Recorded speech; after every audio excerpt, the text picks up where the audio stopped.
What's in the box? What's in the fucking box? Hello ladies and gents, and welcome back to What's in the Box. My name is Jack, and today we've got yet another small package, so those of you who have been keeping up might know where this came from. I'm going to just take a quick swig of coffee, cheers to you, and get to the best part. Open it up, get in there. So there it is, ladies and gents. Thief, Deadly Shadows on the Xbox original console. A game by Iron Storm, and Eidos published it, I believe. Fabulous, fabulous game. I used to own a copy of this on the Xbox, but in about 2014 or 15, Patrick will remember this, I had a moment of madness. I needed money badly, and I sold about 200 of my games to CEX to make money, you know, for myself. I needed it at the time for my car and things like that. PS2 games, PC games, Xbox games, everything. I sold loads of games that day to CEX because I needed the money badly, and this is one of the games that took the hit because I have it on the PC, so I didn't feel that I needed to keep it.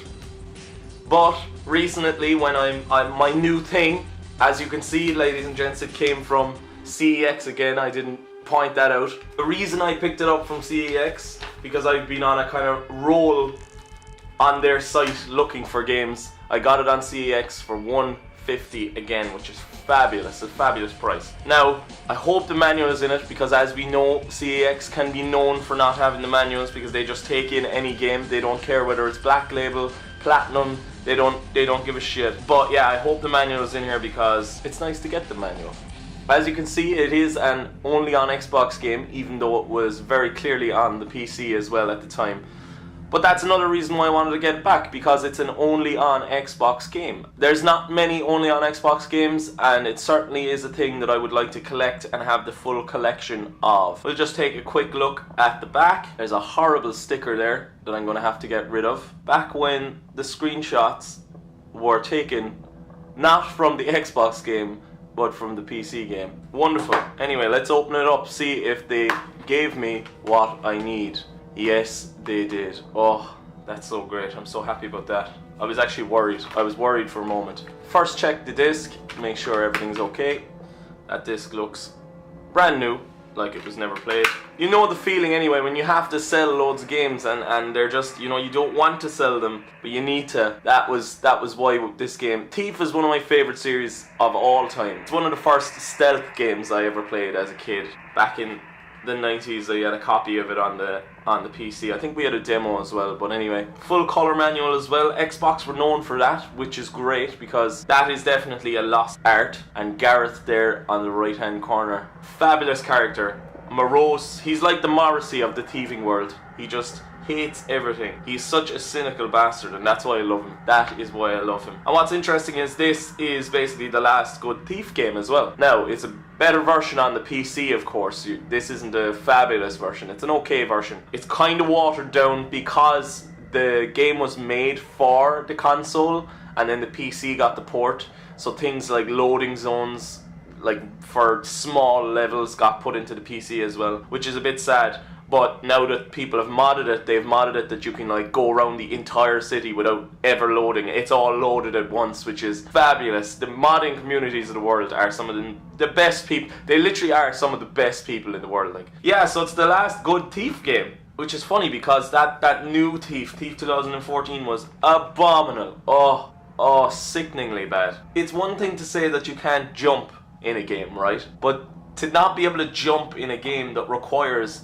platforming and traversing rooftops. You can't jump in Thief 2014. Piece of shit. There's the city market, or the city map. I just love the lore of the Thief world as well. It's very reminiscent of Fallout for me, the way the world building is done in Fallout. Now, they're not the same by any stretch of the imagination. Like, it's not the same lore or the same cities or anything, but it's the way the lore is done. It's very in-world lore, and it requires you reading things, and it requires you looking at buildings and listening to conversations of guards.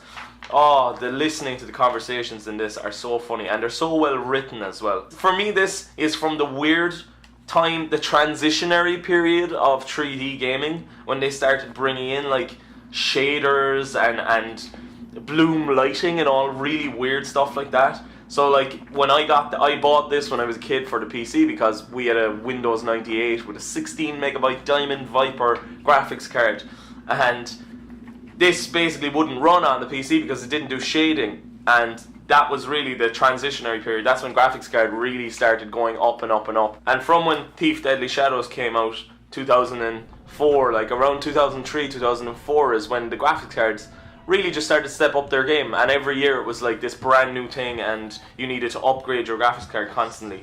We're kind of back to where we were in the mid 90s now again, where it's kind of like your graphics card could last a little longer. Like you could buy something today and it would last you a couple of years now, you know, like all you need. There's not very many games that actually utilize more than like 8 gigs of RAM now these days. So it's quite interesting how that landscape has changed. The moving forward is so small now, whereas back then it was like such giant steps in graphical prowess. Amazing.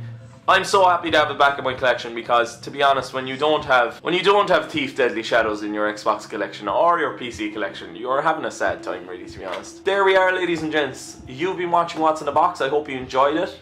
My name is Jack.